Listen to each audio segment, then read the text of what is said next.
guys! Welcome to my mini vlog. And for today's video, sasagutin natin yung tanong bakit kando ba ako nangitim, namayat. Ayan. Nangitim po ako kasi sobrang init dito sa Menorca. And matindi talaga para kung nasa Pilipinas. Pangalawa, namayat po ako kasi laki ng adjustment ko dito sa time ng kanilang pagkain. Sa pagkain, yun po ang dahilan ba't ako pumayat. So nag-adjust po ako dito sa Spain. Anyway, sa pandahilan, dami din kung sa mukha. Kasi nababayaan ko din yung sarili ko, gawa ng malayo ang supermarket dito. So, hindi naman pwede ipapasuyo ko na ipapasuyo lagi sa kasama. Yung mga kailangan ko sa buhay.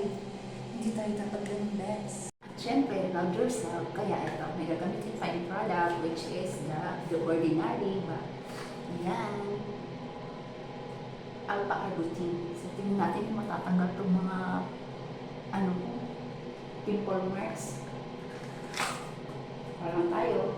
Actually, sa tayo, hindi ko ito ginagamit. Ngayon ko lang ito ginamit dito sa Spain. Drop lang tayo. May salamin kasi dito sa harap ko, guys. Tingnan natin kung mawawala siya. Baka naman effective, no?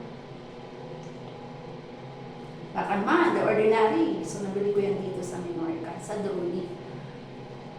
So, lagpas isang buwan na ako dito sa Menorca nung nabili ko to.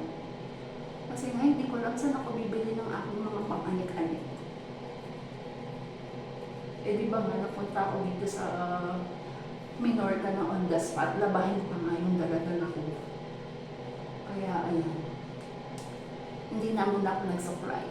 Para halata talaga, para talagang bagong ligo. Ayan ako mag-supply. So, ayan. So, sana naman mawala yung pimple marks ko dito sa Ordinary Alpha Arbutin. Yan, guys. So, hindi ko lang kung makikita naman. Yan. Baliktad kasi yung camera ko. Ay, naka-front camera. Yan, the Ordinary. Bye! Thanks for watching. Adios!